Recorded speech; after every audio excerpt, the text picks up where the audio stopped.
Hello मित्रों, मैं मानवेंद्र आपका पुनः हार्दिक स्वागत, हार्दिक अभिनंदन करता हूं निर्माण एकेडमी के इस ऑनलाइन प्लेटफॉर्म पर।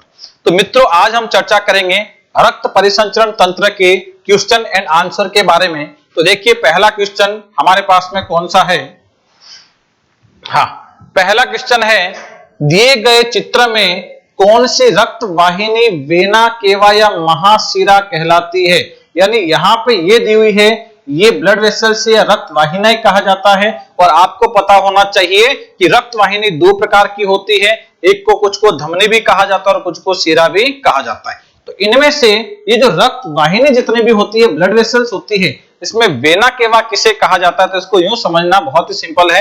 एक देखो डायग्राम से हम समझेंगे, इसको समझना थोड़ा सा आसानी से समझते हैं कि मान लीजिए हमने यहाँ पे ये किस्सा बना दिया। मान लिया कि यह एक मकान है जिसमें मकान में 4 कमरे हैं, यहाँ पे एक और मकान है इसमें एक ही कमरा है, और यहाँ पे एक और मकान है इसमें भी सिर्फ एक ही कमरा है। इसको इसी टाइप में समझना है, समझिएगा। फिर अब स्थिति यह है कि इस मकान से एक बाइक स्टार्ट हुई है, ये बाइक ऊपर वाले कमरे में गई, फिर इस कमरे में गई, फिर यहां से स्टार्ट होकर ये चली इस कमरे में, फिर यहां से होकर ये इस कमरे में गई, यहां गई, और यहां से जाकर इस दूसरे मकान के इस कमरे में गई है। और ये बाइक जो कैसे चल रही है, यहां से जाकर देखो लूप बना रही है, गोला बना रही है, और यहां से आएगी तो यहाँ पे कोई भी गोला नहीं बनाएगी, इस टाइप में चल रही है। अब ये वाला जो हिस्सा है इसका नाम दे दिया हमने हृदय, ये वाला हिस्सा इसका नाम दे दिया फेफड़े, और ये वाले हिस्सा का नाम दे दिया शरीर के अन्य अंग या अन्य ऊतक के अन्य कोशिका नाम दे दिया। अब एक पॉइंट है कि शरीर के अन्य अंगों से रक्त है वह घूम घूम के अशुद्ध हो जाता है, और अशुद्ध रक्त जो है इस नलिका के माध्यम से, इसमें देखो आगे वाला जो क्वेश्चन है वह भी इसी पॉइंट से सॉल्व होंगे। तो देखिए, यहां से रक्त है वह अशुद्ध हो जाता है। अशुद्ध का मतलब यह होता है कि जिसमें ऑक्सीजन की मात्रा कम हो जाती है, तो इसे बोला जाता है अशुद्ध रक्त, यानी अनाक्सीकृत रक्त बोल सकते हैं। तो यहां से अशुद्ध रक्त होता है, फिर अशुद्ध रक्त यहाँ पे जाएगा, फिर यहाँ आएगा, और फिर अशुद्ध रक्त है वह यहां से होता हुआ फेफड़ों में जाता है।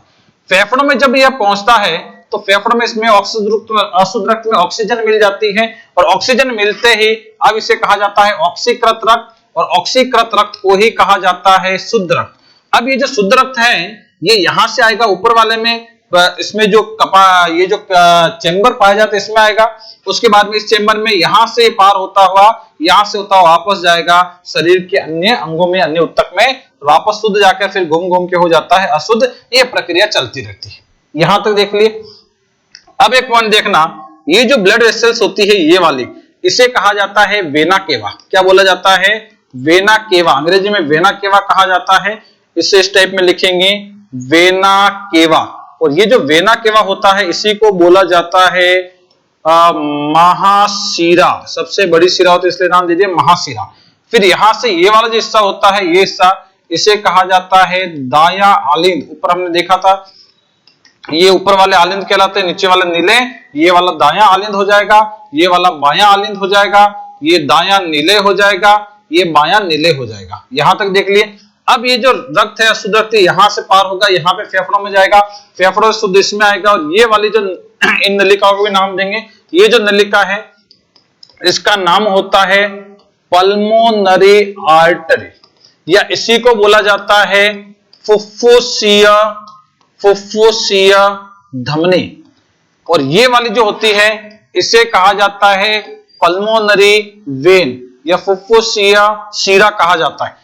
फिर यहां से पार होकर रक्त यहां आएगा, फिर यहां आएगा, और यहां से होता हुआ इसे पार होगा।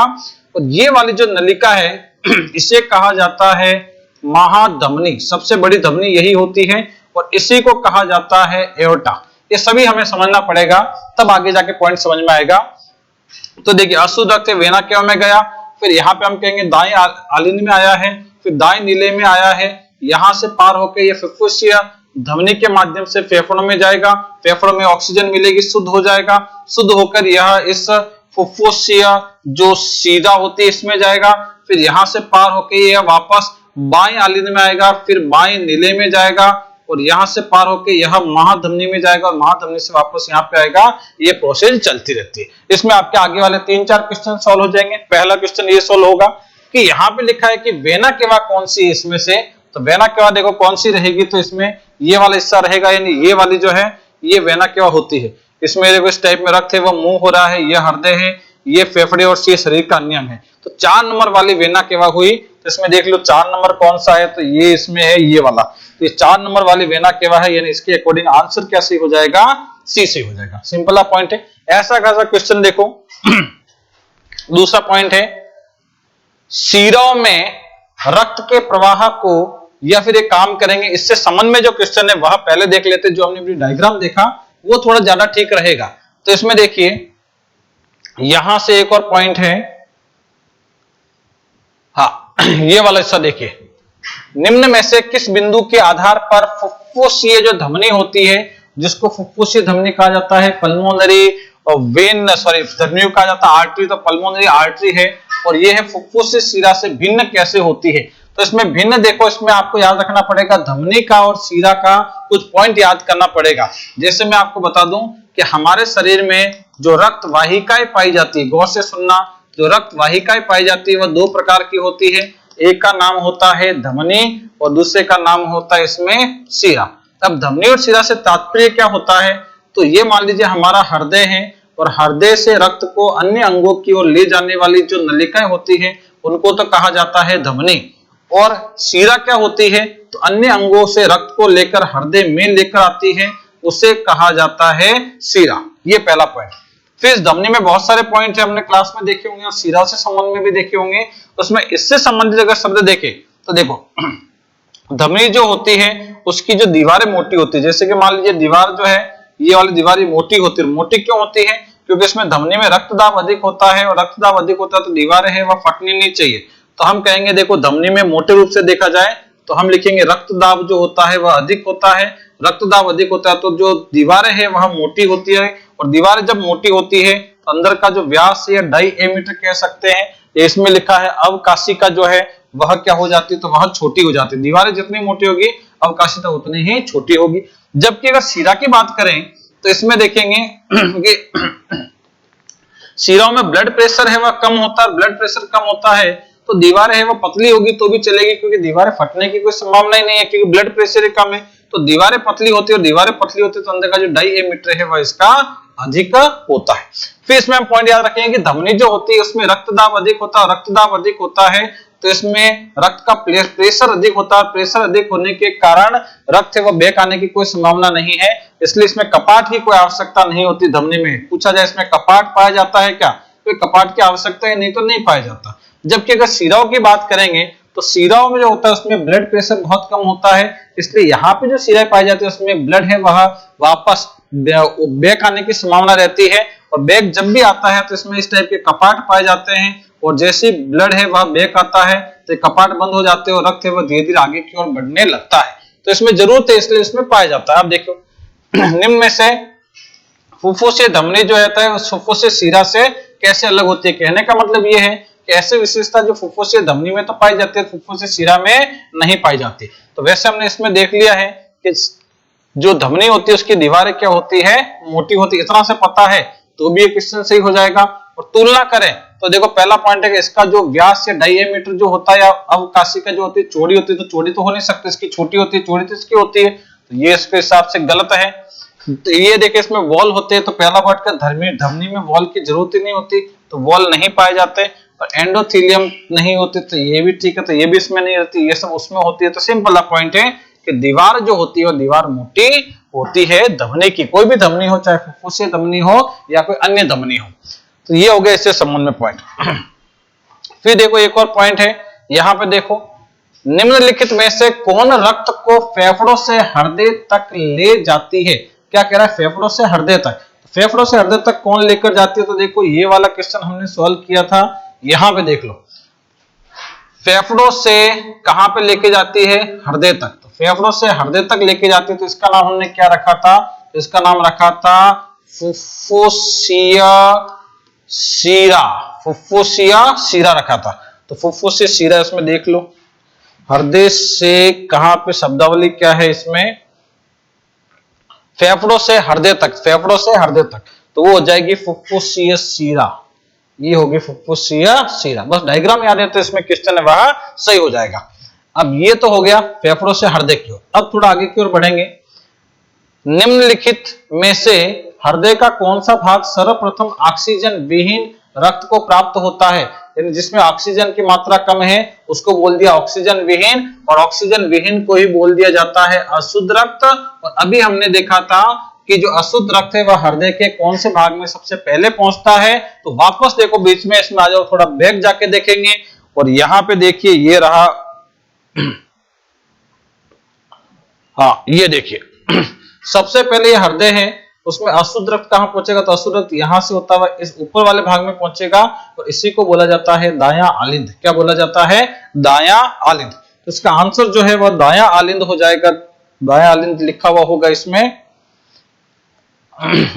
अशुद्ध रक्त। अशुद्ध रक्त कौन प्राप्त करता है, तो इसका आंसर हो जाएगा दायां आलिंद। सिंपल पॉइंट है। अब चलो, अब इसके बीच में जो क्वेश्चन है वह हमने छोड़ दिए थे, वह वाला पॉइंट देखेंगे। शिरों में रक्त के प्रवाह को निम्न में से किस स्थिति पर पीछे की ओर बहने से रोकने के लिए वॉल्व उपस्थित होते हैं। यह भी हमने देखा कि जो शिराएं होती है उसमें ब्लड है, उसमें रक्तदाब बहुत कम होता है, ब्लड प्रेशर कम होता है, और ब्लड प्रेशर अगर कम है तो ब्लड है वो बैक होने की संभावना रहती है। इसीलिए फिर इसमें शिरों में वॉल्व की जरूरत पड़ती है, और वॉल्व की जरूरत पड़ती है तो शिरों में वॉल्व भी पाए जाते हैं। तो सिंपल पॉइंट है, शिरों में क्या होता है, निम्न रक्तदाब होता है, उसके कारण इसमें वॉल्व की जरूरत पड़ती है, और वॉल्व की जरूरत पड़ती है इसलिए इसमें वॉल्व पाए जाते हैं। जबकि धमनी जो होती है उसमें रक्तदाब अधिक होता है, रक्तदाब अधिक होता है तो उसमें वॉल्व की ऐसी कोई जरूरत भी नहीं होती। Simple the point. फिर थोड़ा आगे बढ़िए, हृदय की धड़कन का निर्धारण किसके द्वारा किया जाता है। निर्धारण की जगह ज्यादा इसमें शब्दावली अच्छी रहेगी कि हृदय का धड़कन जो होती है वह किसके द्वारा, मतलब कि कह सकते हैं नियंत्रित होती है। क्या होती है, नियंत्रित होती है। तो एक पॉइंट सुनना यहाँ पे, अगर हम बात करते हैं हृदय की, तो यहाँ पे मान लीजिए हमने हृदय बना दिया, उसके इस हिस्से में एक पाया जाता है जिसे कहा जाता है एस ए नोड। क्या बोला जाता है, एस ए नोड, या उसी को कहा जाता है पेस मेकर। और फिर इसके नीचे यहाँ पे एक संरचना पाई जाती है, उसे कहा जाता है एवी नोड, और एवी नोड को ही कहा जाता है पेस सेटर। फिर इसके यहां से थोड़ा सा आगे की ओर बढ़ेंगे तो कुछ ऐसी संरचनाएं भी पाई जाती है, ये वाली संरचना, इसे कहा जाता है एवी बंडल। क्या बोला जाता है, एवी बंडल। फिर इसमें कुछ ऐसी संरचनाएं भी पाई जाती है एवी बंडल पे, इस टाइप की संरचना, और ये जो संरचना पाई जाती है उसे कहा जाता है पुरकिंजे फाइबर, या हिंदी में इसे कहा जाता है पुरकिंजे तंतु। पुरकिंजे तंतु, एवी बंडल और पुरकिंजे तंतु को ही सम्मिलित रूप से बोला जाता है हिज के बंडल। हिज के बंडल, ये इन्हीं को कहा जाता है bundle of his. Simple point है। अब स्थिति देखिए, यहां पे हम कहेंगे कि जो तरंग की उत्पत्ति होती है या इंपल्स का जो जनरेशन होता है वह होता है इस क्षेत्र से, यानी कि पेस मेकर या एसए नोड से होता है। एसए नोड से इंपल्स जो है वह पहुंचती है यहाँ पे एवी नोड से पहुंचती है, और एवी नोड से फिर आगे की ओर एवी बंडल और पुरकिंजे फाइबर में पहुंचती है।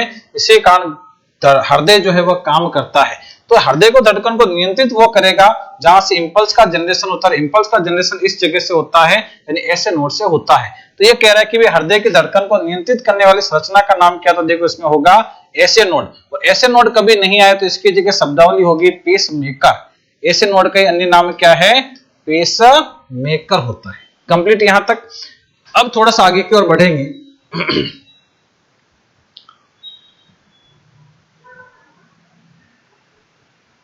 हाँ, कैरोटिड धमनी आपूर्ति करती है। कहने का मतलब यह है कि कैरोटिड धमनी जो होती है वह शुद्ध रक्त को हमारे शरीर के कौन से अंग में आपूर्ति करती है, सप्लाई करती है, या कह सकते हैं कि वह इसमें, या फिर मैं आपको एक अलग लैंग्वेज में बताऊं, इसमें कुछ क्वेश्चन पूछे जाते हैं। कैसे क्वेश्चन कि भाई हमारे मस्तिष्क को शुद्ध रक्त प्रदान करने वाली धमनी का नाम क्या है, हमारे हृदय को शुद्ध रक्त प्रदान करने वाली या ऑक्सीकृत रक्त प्रदान करने वाली धमनी का नाम क्या है, लीवर को कौन प्रदान करती है। ऐसे बहुत सारे पॉइंट होते हैं। तो मैं आपको सीधा सीधा पॉइंट बता दूं, एक पॉइंट याद करेंगे ताकि इसके साथ में और भी कई क्वेश्चन है वो सॉल्व हो जाए।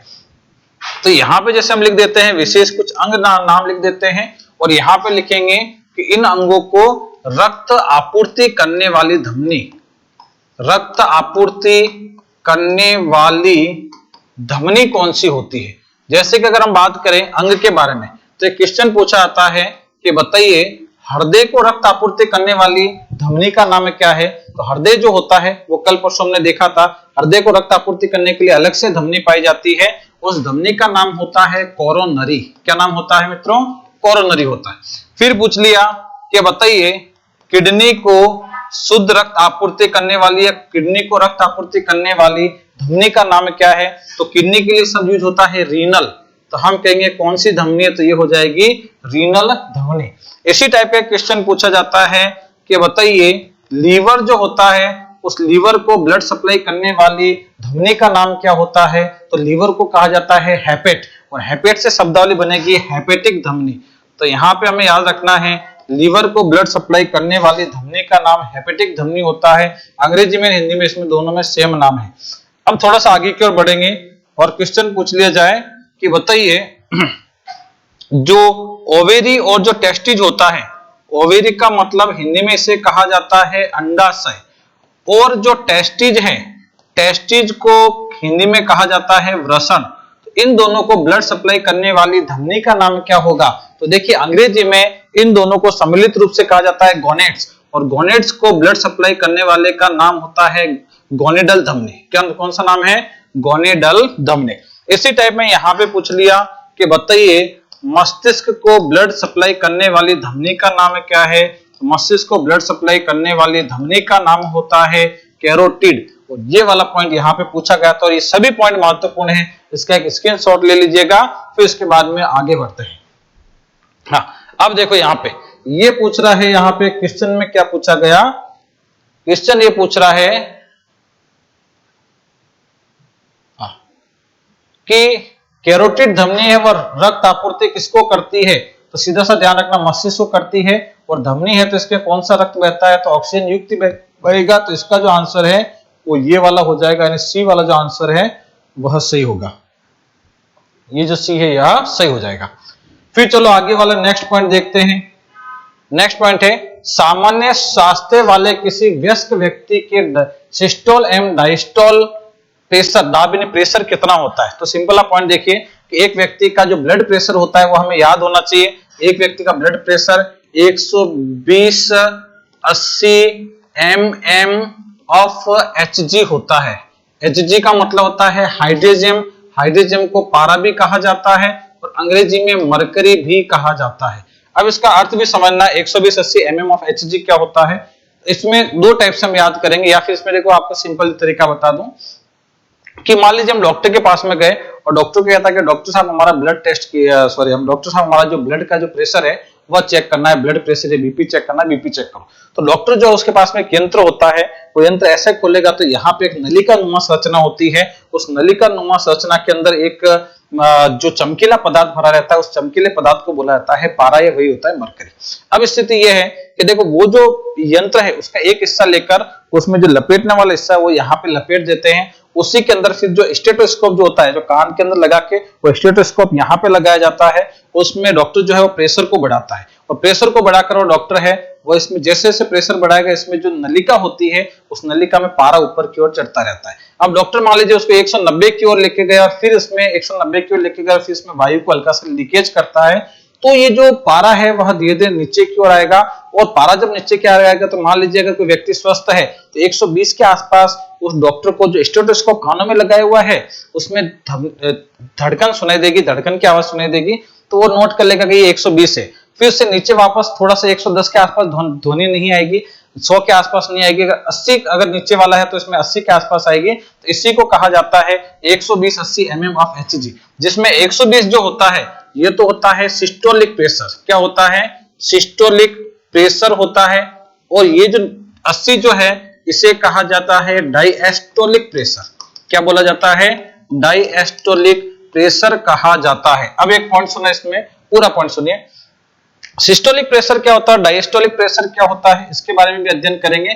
कि जैसे कि मान लीजिए हृदय जब धड़कता है तो सिंपल पॉइंट धड़केगा, या हृदय में जब कॉन्ट्रैक्शन होता है तो इसमें ब्लड जो है वह जाता है धमनी में, और इस समय हृदय जब धमनी में ब्लड को डालता है तो धमनी में इस रक्त के द्वारा कितना प्रेशर क्रिएट किया जाता है उसे कहा जाता है सिस्टोलिक प्रेशर। तो अगर कोई पूछे कि बताइए मनुष्य, एक स्वस्थ मनुष्य का सिस्टोलिक प्रेशर कितना होता है, तो हम इतना कहेंगे 120 mm ऑफ Hg। और दूसरी स्थिति यह है कि हृदय जब वापस फैलता है तो फैलेगा तो यह ब्लड लेता है सिरों से, और सिरों से जब ये ब्लड लेता है उस समय ब्लड के द्वारा सिरों की दीवारों पर जितना प्रेशर क्रिएट किया जाता है, जितना प्रेशर डाला जाता है, उसे कहा जाता है डायस्टोलिक प्रेशर। और डायस्टोलिक प्रेशर पूछ लिया जाए कि स्वस्थ मनुष्य का कितना होता है तो हम कहेंगे 80 mm of Hg होता है। और अगर ये शब्दावली के एक स्वस्थ मनुष्य का ब्लड प्रेशर कितना होता है तो ये कहेंगे 120-80 mm of Hg होता है। तो यहाँ पे शब्दावली ये है कि सामान्य स्वास्थ्य वाले किसी वयस्क व्यक्ति के सिस्टोलिक और डायस्टोलिक प्रेशर कितने होते हैं, तो ये सिस्टोलिक हो गया, ये डायस्टोलिक हो गया, तो एक साथ में बोलेंगे तो ये हो जाएगा 120-80 mm of Hg। ये लिखा है इसमें 120-80, ये हो गया इसमें सिस्टोलिक हो गया, ये इसमें हो गया है डायस्टोलिक, तो ये वाला इसमें सही हो जाएगा। सिंपल सा पॉइंट है। अब थोड़ा सा आगे की ओर बढ़ेंगे। नेक्स्ट पॉइंट है रक्त दाब किसके द्वारा मापा जाता है। अभी हमने देखा था रक्त दाब मापने के लिए जो यंत्र होता है उससे कहा जाता है स्फिग्मोमेनोमीटर। उसके साथ में जो बाद में सिर्फ धड़कन सुनने का जो यंत्र होता है उससे कहा जाता है स्टेथोस्कोप। तो रक्त दाब मापने का मेन यंत्र कौन सा, तो वह है स्फिग्मोमेनोमीटर, ये वाला रहता है। सिंपल पॉइंट है। फिर थोड़ा आगे वाला पॉइंट देखेंगे। हाँ, आगे वाला पॉइंट है 5250 ml प्रति मिनट के कार्डियक आउटपुट में 75 धड़कन प्रति मिनट के साथ स्ट्रोक आयतन क्या होगा। अब इसको समझने के लिए हमें एक शब्दावली और समझनी पड़ेगी। कल वैसे हमने समझी हुई है, लेकिन जो कल का जो वीडियो नहीं देख पाए वो आज वाला वीडियो देखो। देखिए इसमें सिंपल पॉइंट है कि हमारा जो हृदय है वह 1 मिनट में कितनी बार धड़कता है, तो औसतन ये माना जाता है 72 बार।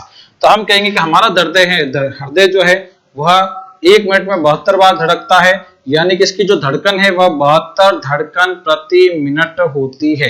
बिल्कुल सही है, ये बिल्कुल सही बात है। फिर दूसरा पॉइंट है कि हृदय जो है वह जब एक धड़कन जब होती है तो उसका जो निलय होता है और निलय में कह सकते हैं माया निलय होता है, उससे ब्लड बाहर कितना निकलता है, तो बाहर निकलता है 70 ml। कितना निकलता है, 70 ml। या देसी भाषा में ये भी याद कर सकते हैं कि हृदय की एक धड़कन जब होती है, जब इसमें कॉन्ट्रैक्शन होता है तो ब्लड बाहर की ओर इस साइड में जो निकलेगा नीले द्वारा वह 70 ml होता है।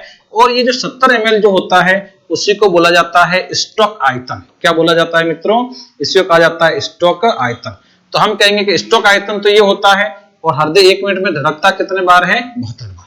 तो क्वेश्चन पूछा जाता है कि हृदय जो है वह हृदय के द्वारा 1 मिनट में पंप किए गए रक्त की मात्रा कितनी होती है। तो 1 मिनट में देखो धड़कता तो है 70 बार, और एक बार धड़केगा तो 1 मिनट में धड़कता है 72 बार, और जब एक स्पंदन करेगा तो 70 ml ब्लड है वह बाहर की ओर डालेगा। तो इन दोनों को अगर गुणा कर दिया जाए तो 1 मिनट में हृदय कितना ब्लड बाहर की ओर फेंकता है वो मान आ जाएगा। तो इसमें कर दो गुना, 72 × 70 करोगे तो ये आ जाएगा 5040 ml, या इसी को बोल दिया जाता है 5 लीटर। क्या बोल दिया जाता है, 5 लीटर। अब स्थिति समझना यहाँ पे कि हृदय जो है वह 1 मिनट में जितना ब्लड पंप करता है उसी को कहा जाता है कार्डियक आउटपुट। क्या बोला जाता है, कार्डियक आउटपुट बोला जाता है, कार्डियक आउटपुट बोला जाता है। तो हृदय का कार्डियक आउटपुट या कह सकते हैं कार्डियक आउटपुट एक सामान्य मनुष्य का कितना होता है, तो वह 5 लीटर होता है, या कह सकते हैं 5 लीटर प्रति मिनट होता है। अब हमें यह पता चला कि इसमें देखो वापस पॉइंट सुनना, 1 मिनट में हृदय 72 बार धड़कता है, हृदय का एक स्पंदन होता है तो 70 ml ब्लड पंप करता है, और जो 70 ml पंप करता है उसको बोल दिया जाता है स्ट्रोक आयतन। तो फिर हृदय जो है वह 1 मिनट में कितना ब्लड पंप करेगा, और जो 1 मिनट में ब्लड जो पंप करेगा उसी को कहा जाता है कार्डियक आउटपुट, और हृदय का कार्डियक आउटपुट कितना होता है, तो ये हो जाता है 5 लीटर। या दूसरी भाषा में कह सकते हैं कि हृदय है वह 1 मिनट में कितना ब्लड बाहर फेंकता है, तो हम कहेंगे 5 लीटर ब्लड बाहर फेंकता है, धड़कता है तो 1 मिनट में। और मनुष्य के बॉडी में ब्लड भी कितना पाया जाता है, तो 5 से 6 लीटर ही पाया जाता है। तो कहने का मतलब यह है कि मनुष्य की बॉडी में जितना भी ब्लड पाया जाता है हृदय है वह 1 मिनट में सभी को पंप कर देता है एक बार। अब स्थिति यहाँ पे है, ये पूछ रहा है कि प्रति मिनट में कार्डियक आउटपुट जो दिया गया है वह तो कितना है, ये वाला 5250 ml है, और हृदय जो है वो 1 मिनट में कितनी बार धड़क रहा है, 75 बार। तो पूछा गया स्ट्रोक आयतन क्या होगा, तो स्ट्रोक आयतन क्या होगा, तो ये वाला पूछा गया। तो देखो इसमें सिंपल पॉइंट है कि 5250 जो है उसमें आप भाग दे दो 70 का, तो ये इसका एक जो पॉइंट है यानी कि स्ट्रोक वॉल्यूम आ जाएगा। स्ट्रोक वॉल्यूम यानी एक हार्ट बीट में कितना ब्लड बाहर की ओर डालता है, तो ये इसमें गुना करोगे तो इसमें आंसर आ जाएगा ये 70 ml। कितना, सॉरी ये 75 है, 75 का भाग इसमें दोगे तो ये आंसर हो जाएगा 70 ml। इसका आंसर क्या हो जाएगा 70 ml, चाहे भाग देके देख लो। इसमें यहां तक पहुंच गए। अब थोड़ा सा आगे की ओर बढ़ना है। आगे की ओर बढ़ेंगे, क्रमशः ए बी सी एवं डी से प्रवाहित होने वाले रक्त की प्रकृति क्या होगी। तो देखो हमने वो शुरुआत में डायग्राम बनाया था, वो का डायग्राम यहाँ पे है। इसमें डायग्राम में क्या क्या देखो, ये ऊपर गया यहाँ पे, फिर ये यहाँ पे आएगा, यहाँ से आके पंप होके फिर यहाँ जाता है, फिर ये फेफड़ों में गया है, ये फेफड़ा है, यहाँ से आएगा, फिर ये वापस ऊपर वाले में आएगा, ऊपर ले आके नीचे वाले में जाके, और फिर ये पंप होके वापस ऐसा आता है। तो ये जो आगे वाला जो पॉइंट है वो देखोगे तो ज्यादा समझ में आएगा। आगे वाला डायग्राम ये भी पूछ सकते हैं, बात वो की हुई, बस हमें वो सिंपल डायग्राम अगर समझेंगे तो ये भी आ जाएगा। अब ये पूछ रहा है कि यहाँ पे ए सी डी और बी और इनमें क्या स्थिति है। तो देखो हमने वहां पे जो डायग्राम देखा था, वापस यहीं पे मैं आपको समझा दूं कि हमने ऐसा डायग्राम देख लिया था शुरुआत में। ये हृदय है, ये फेफड़े और ये अन्य अंग है। यहाँ से ब्लड यहाँ पे जाएगा, फिर यहाँ पे जाएगा, फिर यहाँ जाकर यहाँ आकर ये आएगा। अब सिंपल पॉइंट है कि ए जो है उसमें कौन सा रक्त आता है। तो यहाँ से हमने शुरुआत में देखा था अशुद्ध रक्त आता है। तो ए के अंदर अशुद्ध रक्त आता है, और अशुद्ध रक्त कहा जाता है ऑक्सीजन विहीन। तो देखो ऑक्सीजन विहीन है, तो इन दोनों में ऑक्सीजन विहीन है, ऑक्सीजन विहीन है, दोनों में से कोई भी हो सकता है, ऑक्सीजन युक्त तो हो नहीं सकता। फिर यहाँ पे है ये वाले में ये आएगा। अब सी वाले में देखो, इसमें भी यहाँ से पार होकर सी में भी ऑक्सीजन विहीन ही आएगा। तो सी में से देखो ऑक्सीजन विहीन कौन सा, इन दोनों में से तुलना करनी है, इन दोनों में से तुलना करते ये हो जाएगा ऑक्सीजन विहीन। फिर देखो डी जो है इसमें ये शुद्ध रक्त आएगा, यहाँ से शुद्ध रक्त आएगा। तो शुद्ध रक्त है डी में, देखो शुद्ध रक्त कौन सा है, तो ये है ऑक्सीजन युक्त यानी शुद्ध हुआ। और इसमें जो है वह भी शुद्ध आएगा। तो बी में देख लो, ये भी कौन सा हो गया, शुद्ध हो गया, ऑक्सीजन युक्त हो गया। तो इसमें देखो ऑक्सीजन ए में जो है वह ऑक्सीजन विहीन है, सी में जो है वह ऑक्सीजन विहीन है, डी ऊपर वाला है डी, तो डी के अंदर ऑक्सीजन युक्त है और बी के अंदर भी ऑक्सीजन युक्त है। यानी कि पहला वाला जो पॉइंट है वह सही हो गया। जो पहला हमने जो क्वेश्चन देखा था वो का वो क्वेश्चन इसी टाइप का यहाँ पर भी। अब थोड़ा आगे बढ़ेंगे, निम्न में से कौन सी रक्त कोशिका एंटीबॉडी के निर्माण में भाग लेती है। एंटीबॉडी के निर्माण में कौन सी भाग लेती है वैसे हम पढ़ चुके हैं, लेकिन इसमें शब्दावली का पॉइंट ध्यान रखेंगे। निम्न में से कौन सी रक्त कोशिका एंटीबॉडी के निर्माण में भाग लेती है। अब एक पॉइंट समझिए, यहां पे ऐसा समझना पड़ेगा कि एक जो हमने स्टार्टिंग में पढ़ा था WBC, और WBC दो टाइप की होती है। ये आगे भी एक क्वेश्चन है उसमें भी काम आएगा। एक इसमें रहती है जिसमें कि ग्रेन्यूल पाए जाते हैं, ऐसे छोटे छोटे ग्रेन्यूल का मतलब कण पाए जाते हैं, उसे कहा जाता है ग्रेन्युलोसाइट। क्या बोला जाता है, ग्रेन्युलोसाइट। और कुछ ऐसी WBC होती है जिसके अंदर कण नहीं पाए जाते, और जिनमें कण नहीं पाए जाते उसे कहा जाता है ए ग्रेन्युलोसाइट। अब ग्रेन्युलोसाइट कौन कौन सी होती है तो हमने याद किया था BEN। बी का मतलब होता है इसमें बेसोफिल, बी का मतलब होता है बेसोफिल। ई का मतलब होता है इओसिनोफिल या इओसिनोफिल भी इसे पढ़ लिया जाता है। और ये जो इओसिनोफिल है इसी को कहा जाता है एसिडोफिल। और एन का मतलब होता है न्यूट्रोफिल, एन का मतलब होता है न्यूट्रोफिल। यहां पे अगर बात करें तो ए ग्रेन्युलोसाइट जो है उसे याद करेंगे इस फॉर्मूले से MLA। MLA में हम वोट देते हैं MLA को। M का मतलब होता है मोनोसाइट और L का मतलब होता है लिम्फोसाइट। और ये जो लिम्फोसाइट है वह दो प्रकार की होती है, एक तो होती है T लिम्फोसाइट और एक होती है B लिम्फोसाइट। अब एक विशेष पॉइंट ये है, इसके अनुसार सुनना, अभी हमें इस लिम्फोसाइट पे चलना है। इसमें दो टाइप के क्वेश्चन पूछे जा सकते हैं। देखो एक तो क्वेश्चन ये कि ग्रेन्युलोसाइट कौन से, तो याद रखना ये तीनों ग्रेन्युलोसाइट है। और एक ग्रेन्युलोसाइट कौन से, तो ये दोनों एक ग्रेन्युलोसाइट है। इसमें कई बार एक साधारण क्वेश्चन पूछा जाता है कि बताइए निम्न में से ग्रेन्युलोसाइट कौन सी नहीं होती है, बेसोफिल या इओसिनोफिल या न्यूट्रोफिल, दे दिया मोनोसाइट। तो मोनोसाइट है वह ग्रेन्युलोसाइट नहीं होती, वह क्या होती है, एक ग्रेन्युलोसाइट होती है। और ऐसा क्वेश्चन भी पूछ सकते हैं कि निम्न में से एक ग्रेन्युलोसाइट नहीं होती है, कि मोनोसाइट या T लिम्फोसाइट है B लिम्फोसाइट, ये पूछ लिया बेसोफिल, तो आंसर क्या हो जाएगा बेसोफिल, क्योंकि यह एक ग्रेन्युलोसाइट नहीं है, ये बेसोफिल क्या है, ग्रेन्युलोसाइट। ऐसा भी क्वेश्चन पूछा जाता है, बहुत सारे क्वेश्चन बनते हैं। अब आ जाओ इसमें सीधा सीधा क्वेश्चन इसके अकॉर्डिंग। लिम्फोसाइट जो होती है वह दो टाइप की है, B और T टाइप की और B टाइप की। अब इसमें ये T लिम्फोसाइट है, यही B लिम्फोसाइट को एंटीबॉडी निर्माण के लिए प्रेरित करती है। और जब B लिम्फोसाइट प्रेरित होती है तो यही एंटीबॉडी का निर्माण भी करती है।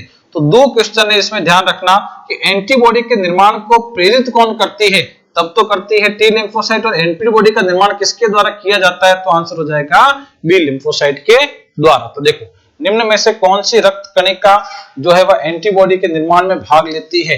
अब इसमें देखो शब्दावली इस क्वेश्चन के अकॉर्डिंग चले तो कहने का मतलब ये कि एंटीबॉडी का निर्माण किसके द्वारा किया जाता है, तो फिर आंसर इसमें क्या माना जाता है, बी लिम्फोसाइट माना जाता है। सिंपल सा पॉइंट है।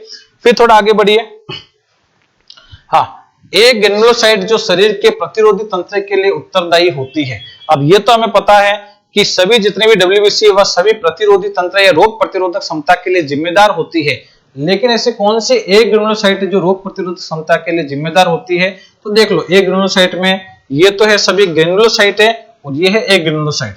अब यहाँ पे देख लो एक ग्रेनुलोसाइट कौन सी है, इसमें देख लो एक ग्रेनुलोसाइट कौन सी है, ये देखो बहुत ही सिंपल है। देखो बेसोफिल है, ये ए नहीं है, ये ग्रेनुलोसाइट है। न्यूट्रोफिल है, ये ग्रेनुलोसाइट है। इओसिनोफिल है, ये ग्रेनुलोसाइट है। और लिम्फोसाइट जो होती है ये ए ग्रेनुलोसाइट होती है। तो इसके अनुसार चले तो ये जो है ये रोग प्रतिरोधक क्षमता के लिए जिम्मेदार है, ये तीनों ग्रेनुलोसाइट इसलिए जिम्मेदार नहीं होती है। तो इसके अनुसार आंसर क्या हो जाएगा, लिम्फोसाइट हो जाएगा। फिर है हृदय की दूसरी ध्वनि दब जो है वह किसके बंद होने पर होती है। तो हम ऐसे याद कर सकते हैं कि ये हमारा हृदय है, इसमें चार कपाट, एक दो और एक इसमें इस साइड में पाया जाता है, लेकिन यहां मान लेंगे तीन और चार। इसका नाम होता है बाइकस्पिड वॉल्व, इसका नाम होता है ट्राइकस्पिड वॉल्व, इसका नाम होता है एरोटिक वॉल्व और इसका नाम होता है पल्मोनरी वॉल्व। पल्मोनरी वॉल्व ये होता है इस जगह पर, यहां से ऊपर चलता है, लेकिन समझने के हिसाब से हम इसी टाइप का बना रहे हैं। अब स्थिति यह है कि ये दोनों कपाट जब बंद होते हैं, बाइकस्पिड और ट्राइकस्पिड कपाट जब बंद होते हैं तो इसमें लब की आवाज आती है। कैसी आती है, लब की। और ये जो है एरोटिक वॉल्व और पल्मोनरी वॉल्व, इनको ही कहा जाता है अर्धचंद्राकार कपाट। अर्धचंद्राकार कपाट भी कहा जाता है और इनको सेमी ल्यूनर वॉल्व भी कहा जाता है। और ये जब दोनों बंद होते हैं तो आवाज आती है डब की। किसकी आवाज आती है, डब की। अब ये क्या पूछ रहा है कि दूसरी हृदय ध्वनि जो डब कहलाती है यह बंद होने पर, ये बंद होने के साथ जुड़ी होती है। किसके साथ जुड़ी होती है, तो इन दोनों कपाट के साथ जुड़ी होती है। इनको सम्मिलित रूप से कहा जाता है अर्धचंद्राकार कपाट। इनमें से आंसर क्या हो जाएगा, अर्धचंद्राकार कपाट हो जाएगा। सिंपल सा क्वेश्चन है। अब देखिए इसके बाद में उस व्यक्ति का कार्डियक आउटपुट क्या होगा। कार्डियक आउटपुट का मतलब होता है 1 मिनट में हृदय द्वारा पंप किए गए रक्त की मात्रा, और कहां से पंप किए गए, तो वह बाएं नीले से पंप किए गए, है ना। तो कार्डियक आउटपुट का मान क्या होगा, जिसके हृदय की धड़कन 72 धड़कन प्रति मिनट है, यानी कि हृदय 1 मिनट में 72 बार धड़कता है। और स्टॉक वॉल्यूम जो है वह 50 ml है, यानी हृदय जब एक बार धड़कता है तो वो अपने बाएं नीले से 50 ml ब्लड को बाहर की ओर फेंकता है। तो अब इसमें पूछ लिया तो बहुत सिंपल है, तो इन दोनों को कर दो 72 इंटू 50 कर दो, तो ये कितना आ जाएगा देख लो। इसमें ये हो गया 3600 ml। तो इसका आंसर देखो ये रहा यहाँ पे 3600 ml। अभी हमने आगे वाला क्वेश्चन सॉल्व किया, वो का वो है कि हृदय की धड़कन बोल रहा है कि 1 मिनट में हृदय 72 बार धड़क रहा है। तो एक जब पंप करा है तो वह अपने में से तो कितना ml बाहर की ओर निकाल रहा है, तो 50 ml बाहर की ओर निकाल रहा है। तो दोनों को जोड़ेंगे तो इसका आंसर कार्डियक आउटपुट आ जाएगा। इस टाइप में इसका कार्डियक आउटपुट निकाला जाता है। इसके बारे में देखिए, डेंगू ज्वर से पीड़ित व्यक्तियों में देखा गया एक सामान्य लक्षण क्या होता है। तो देखिए डेंगू जिसको भी रोग हुआ है सभी को पता होगा, उसमें प्लेटलेट्स की संख्या जो है वह कम हो जाती है। तो प्लेटलेट्स की संख्या में काफी गिरावट आती है, ये वाला पॉइंट इसमें सही हो जाएगा। ठीक है, आज के लिए इतना ही क्वेश्चन करते हैं। धन्यवाद।